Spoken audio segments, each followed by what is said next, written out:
आगे बढ़ेंगे। खबर जो अब है वो पाकिस्तान से है। पाकिस्तान के पंजाब में भीड़ का ईसाई परिवार पर हमला सामने आया है। पाकिस्तान में 2 ईसाई परिवार ऐसे हैं जिन पर भीड़ का कहर टूटा है। कुरान की बेअदबी के आरोप में ईसाइयों पर ताबड़तोड़ हमले की खबर है। ईसाइयों की पिटाई कर घर और फैक्ट्री में आग लगा दी गई, यानी कि सिर्फ पीटा नहीं गया बल्कि उनके घर और फैक्ट्री को भी आग के हवाले कर दिया गया। ईश निंदा के आरोपों पर घर में तोड़फोड़ हुई है, आगजनी हुई है। उन्मादी भीड़ ने पुलिस पर भी पत्थर और ईंट फेंकी, पुलिस पर भी हमला कर दिया। घटना में ईसाई समुदाय के 5 लोग बुरी तरह से जख्मी हो गए हैं। ईसाइयों पर कुरान को अपवित्र करने का आरोप लगाया गया है। तहरीके लब्बैक पाकिस्तान के कार्यकर्ताओं ने ये हमला अंजाम दिया है। पंजाब प्रांत के सरगोधा जिले में मुजाहिद कॉलोनी की ये घटना बताई जा रही है। कुरान की बेअदबी का ये मामला बताया जा रहा है, जिसमें आरोप ये लगाया गया कि ईसाई परिवार के जरिए कुरान की बेअदबी हुई है और उसके बाद न सिर्फ ईसाई परिवारों पर हमला हुआ बल्कि उनकी फैक्ट्री और उनके घर में भी आग लगा दी गई।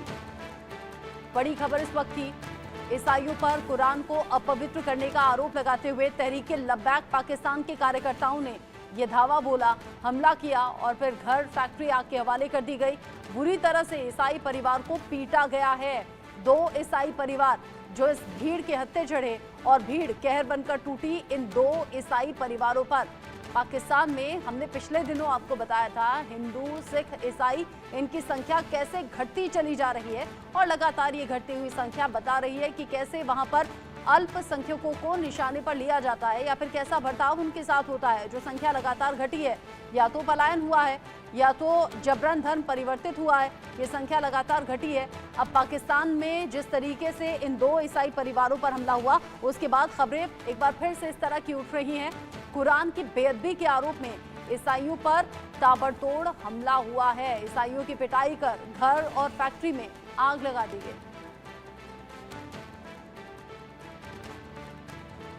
कर्नल JS सोढी हमारे साथ जुड़ गए हैं, साथ ही साथ group captain UK Devnath sir भी हमारे साथ में जुड़े हुए हैं, जो इस खबर को लेकर हमारे साथ डिस्कस करेंगे और डिस्कशन के जरिए दर्शकों तक असल में क्या वजह है जो इस तरह की घटनाएं लगातार बढ़ रही हैं वो भी जानने समझने की कोशिश करेंगे।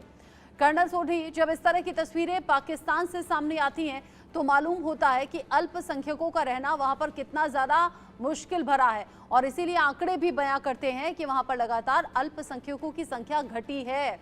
अब एक बार फिर से 2 ईसाई परिवार, कुरान की बेअदबी का आरोप लगा दिया गया।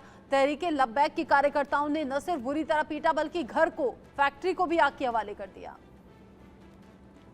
जय हिंद रचना जी, ये मेरा सौभाग्य कि मैं आपके न्यूज चैनल में और विख्यात को पैनलिस्ट के साथ हूँ। 14 अगस्त 1973 को जब पाकिस्तान का नया संविधान लागू हुआ तो उसमें आर्टिकल 2 अल्फा कहता है कि ये पाकिस्तान की जिम्मेवारी एक राष्ट्र होते हुए कि कुरान और सुन्ना का प्रचार किया जाए।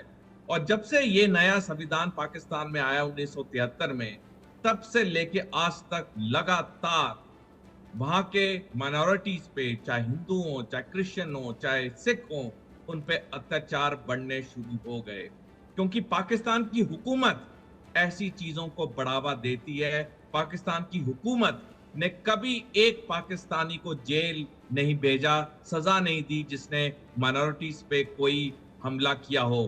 तो जिस देश की हुकूमत अपने लोगों को, अपने माइनॉरिटीज पे अत्याचार करने के लिए कोई सजा नहीं देती है, उनको अरेस्ट नहीं करती है, उस देश में माइनॉरिटी सेफ कैसे हो सकते हैं।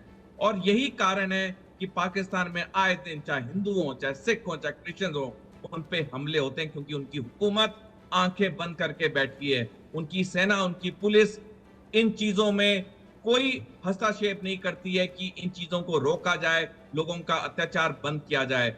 जब तक पाकिस्तान की हुकूमत और पाकिस्तान की सेना और पुलिस कदम नहीं लेगी इन लोगों को अरेस्ट करने के लिए, उन्हें सजा देने के लिए जो माइनॉरिटीज पे हमला करते हैं, ये जो वहां पे ये हत्याएं, ये जो अत्याचार है माइनॉरिटीज पे, ये चलते ही रहेंगे। जिस तरह की घटनाएं सामने आ रही हैं उससे चिंता होती है उधर रह रहे जो अल्पसंख्यक लोग हैं उनको लेकर भी। दानिश रिजवी भी मेरे साथ में जुड़ गए हैं, मेरे सहयोगी न्यूज रूम से लाइव। दानिश, जो हालात हैं, जो तस्वीरें हम दिखा रहे हैं, न सिर्फ पीटा गया, न सिर्फ बदसलूकी हुई बल्कि घर को, फैक्ट्री को भी आग के हवाले कर दिया गया। इसका मतलब ये नहीं है कि सिर्फ गुस्सा था थोड़ा सा जो ऐसे निकल गया, कोई घटना घटी। घर और फैक्ट्री को आग के हवाले कर देने का मतलब ये है न तो रहने का ठिकाना बचा, ना फैक्ट्री जला दी गई, तो अब तो काम कारोबार भी नहीं बचा। बिल्कुल, जिस तरीके से ईश निंदा के आरोप पे वहां के लोगों पर, ईसाई के दो घरों पर जिस तरीके से जुल्म ज्यादती करती गई है, वो अत्याचार का वो आखिरी पड़ाव था। आखिरी सब सोचिए कि पहले उनको मारा गया, उसके बाद उनको पीटा गया, उसके बाद घर में आग लगाई गई, फैक्ट्री में आग लगाई गई। उसके बाद जब जब इससे ज्यादा बर्बरता क्या की कि बिजली भी काट दी गई, पानी तक के बंद कर दिया गया है। इस सोचिए कि वहां के पुलिस बार बार गुजारिश कर रही थी, बचाने की कोशिश कर रही थी। जब पुलिस बीच में आई तो उस पर पथराव जबरदस्त किया गया और जबरदस्त वो भी कई पुलिस वाले कई लोग घायल हो गए। एक ईसाई की मौत की खबर है और तकरीबन 5 लोग घायल हैं। घायलों को सभी को अस्पताल में भर्ती कराया गया है। लेकिन ईश निंदा के आरोप में जिस तरह के ईसाई पर हमला किया गया है वो वाकई निंदनीय है। मैं एक वाकया सुनाना चाहता हूँ, ऐसे मुसलमानों के लिए एक दर्स, एक छोटी सी कहानी मैं बताना चाहता हूँ कि आज संडे का दिन है। आज के दिन ईसाई के लिए बहुत पवित्र माना जाता है और जिस ईश निंदा के आरोप में ईसाई पर हमला किया गया है, आज के दिन रसूल खुदा के मोहम्मद रसूलुल्लाह सल्लल्लाहु अलैहि वसल्लम के सऊदी अरब में एक ईसाई वहां पर टहल रहा था और वो कुछ बेचैन सा लग रहा था। तो उनको ऐसा एहसास हुआ कि लगता है कि ईसाई पूजा पाठ करना चाहता है। उसके पास पहुंचे, उससे दरियाफ्त किया, उससे पूछा कि क्या आपको कोई तलब है, कुछ चाहते हैं? उसने कहा नहीं कुछ नहीं। फिर कुछ देर के बाद दिखते, फिर वो ढूंढने तलाशने लगता। वो तलाश रहा था, असली की चर्च तलाश रहा था। तो उन्होंने कहा कि आप चर्च तलाश रहे हैं, छोड़िए चर्च को, आप मस्जिद में आइए, यहाँ पूजा कीजिए।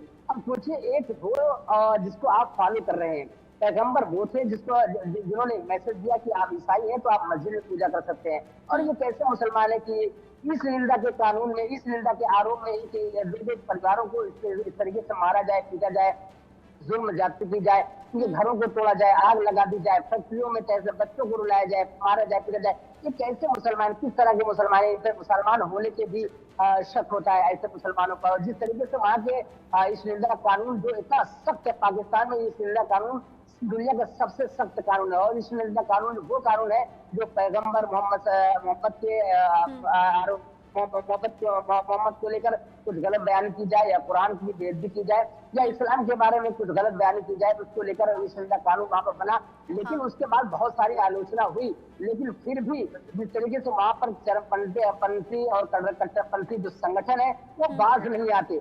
लगातार ईसाई, हिंदू, शिया, धर्म के नाम पर या पर गलत नियमों के आधार पर बस लोगों को वहां पर प्रताड़नाएं मिल रही हैं। अल्पसंख्यक लोगों को बेवजह परेशान किया जाता है और ऐसी प्रताड़ना कि फिर मजबूरन या तो धन परिवर्तित वो अपना कर लें या फिर वहां से पलायन कर लें।